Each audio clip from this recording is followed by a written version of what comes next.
Two friends. Same city. Same salary. Same year they both got serious about building wealth. Priya buys a condo. Tom keeps renting the apartment down the street and invests the difference. Priya thinks she's finally done throwing money away. Tom thinks he's finally too smart to fall for that line. Both of them are missing the same thing. Let's keep this fair. Same purchase price. Same rent for a comparable unit. Same income. Same down payment sitting in the bank before either of them makes a move. No family gifts. No rent control. No lucky timing on either side. Just two people, one decision, and 10 years to find out who actually came out ahead. Here's the surface story. Priya signs the papers and feels like she's stopped being a customer and started being an owner. Every payment now builds equity instead of disappearing into a landlord's account. Tom signs a lease and feels like he's dodged a trap. No maintenance calls, no property taxes, no 30-year commitment to one zip code. Both feel like they'd outsmarted the other one. Both stories are emotionally true. Neither one is the whole ledger, and both of them have a relative to point to. Priya's parents bought their house for a fraction of what it's worth now and call it the best decision of their lives. Tom's older sister rented for 15 years, invested aggressively, and retired earlier than most of her homeowning friends. Two data points. Two totally different housing markets and totally different decades, both getting used as proof of a universal rule that doesn't actually exist. The debate usually gets flattened into one line. Renting is throwing money away. Buying is building equity. That's the version people repeat at dinner parties. And it's not exactly false. It's just missing almost everything that actually determines the outcome. Now look at what the simple version leaves out. First, the down payment has an opportunity cost. Priya's down payment, call it a real chunk of savings, stops being money that could have grown in the market and becomes money locked into a single, illiquid asset. That opportunity cost doesn't show up on her closing statement, but it's the first real number in this comparison, and it's the one buyers almost never calculate. Put $60,000 into a down payment and you've quietly opted out of whatever that $60,000 could have compounded into over the next decade. House price appreciation or not. Second, the hidden ownership costs. A mortgage payment is not the same thing as the cost of owning.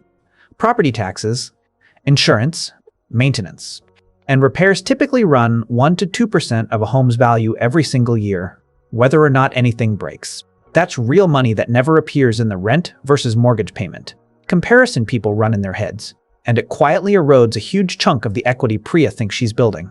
On a mid-size home, that can mean thousands of dollars a year disappearing into a new water heater, a patched roof, or an HOA special assessment, none of which Tom ever has to think about from his rented apartment. Third, transaction costs. Buying and selling a home isn't free. Between agent commissions, closing costs, and moving expenses, a homeowner can lose a meaningful percentage of the sale price just getting in and out of the transaction. If Priya moves for a job in year 4, those costs alone can wipe out several years of appreciation before she's even compared it to what Tom did with his money. Imagine the exact same job offer landing on both of their desks. Tom breaks his lease, pays a small fee, and starts his new job the following month with his portfolio untouched. Priya lists the condo, pays the agent, pays the closing costs again, and hopes the market moved enough in 4 years to cover it. Sometimes it did. Sometimes it barely broke even. Fourth, rent isn't actually free money for Tom either. Every year, rent tends to rise, while Priya's mortgage payment on a fixed-rate loan mostly doesn't. Tom's flexibility comes at a cost that increases quietly every single year, and if he stays in the same city for decades, that gap can eventually erase the advantage he thought was permanent. The apartment that felt like a bargain in year 1 can, by year 15, cost more per month than Priya's mortgage payment did on day 1, and Tom is still paying it with nothing to show for it when he moves out. So here's where the story starts to separate. Run it forward 3 years. Priya has barely dented her principal. Most of her early payments went to interest, not equity, and her ownership is really just a thin sliver on top of the bank's much larger stake. Tom, meanwhile, has been investing the gap between his rent and what a mortgage payment would have cost him, and that account, small as it started, is already compounding. On paper, in year 3, Tom is quietly ahead, and almost nobody guesses that at a dinner party. Run it forward 10 years. This is where it gets uncomfortable for whichever side you were rooting for. If home prices appreciated at a normal, historical pace, Priya's equity, combined with a decade of a mortgage payment that barely moved while rent kept climbing, has caught up to and likely passed what Tom built in his brokerage account. But if Priya moved even once, paid for a new roof, or bought in a market that stayed flat for years, Tom's simpler, more liquid strategy can still be ahead, sometimes by a wide margin. That's the flip point nobody puts in the thumbnail. The winner isn't renting or buying. It's how long you stay, how the local market behaves, and whether the renter actually invests the difference instead of just spending it on a nicer apartment, a nicer car, or a lifestyle that quietly grows to match a rising income. Now, credit where it's due, because both sides deserve it. Buying has a real cost beyond the money. Priya is now responsible for a leaking pipe at midnight, a roof that will eventually fail, and a mortgage that doesn't care if she loses her job next month. She has traded flexibility for a forced savings plan, and if her life needs to change quickly, a new city, a new relationship, a new career, the house can become an anchor instead of an asset.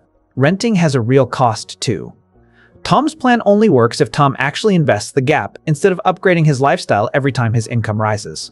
A lot of "I'll invest the difference" plans quietly become "I'll enjoy the difference" plans, and the freedom Tom values so highly comes with zero forced structure. Nothing stops him from renting forever and arriving at retirement with neither a paid-off house nor a fully funded portfolio. Ask any financial planner which client shows up at 55 with the smallest net worth relative to their income. And it's rarely the person who bought too much house. It's the person who rented comfortably for 30 years while quietly telling themselves the investment account would take care of itself. Here's what nobody tells you. This was never a renting versus buying problem. It's a time horizon, and local market problem wearing a housing costume. The rent versus mortgage comparison is the doorway into the conversation, not the conclusion of it. The real decision rule looks more like this. If you expect to stay in one place for less than 5 years, the transaction costs of buying usually make renting the stronger financial move almost automatically, regardless of what the local market does. If you plan to stay put for a decade or more, and you're disciplined enough to treat the mortgage as forced savings rather than a burden, ownership usually wins once you account for a fixed payment against rising rent. And if you know, honestly, that you're the kind of person who would rent forever and never actually invest the savings, the forced structure of a mortgage might be worth more to you than the theoretical extra return you get from investing instead. And notice that almost nobody needs to treat this as permanent. Buying doesn't mean buying forever, and renting doesn't mean renting forever.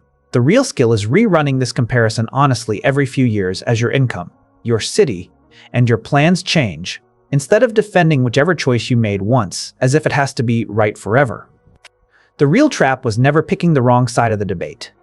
It was assuming renting and buying are opposites, instead of two different tools that win or lose depending on time horizon, local appreciation, transaction costs, and whether the money that isn't going into a house actually ends up somewhere that grows.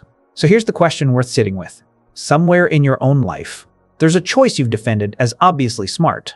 A house, a job, a relationship, a plan. While quietly avoiding the honest math of how long you'll actually stay in it, Priya and Tom both had good instincts. Neither of them had the full picture. What's yours? Subscribe so you don't miss the next one. Share this video with someone before they spend another year in the wrong fund. And drop a comment below. Tell us what expense ratio you found when you checked. We read every single one,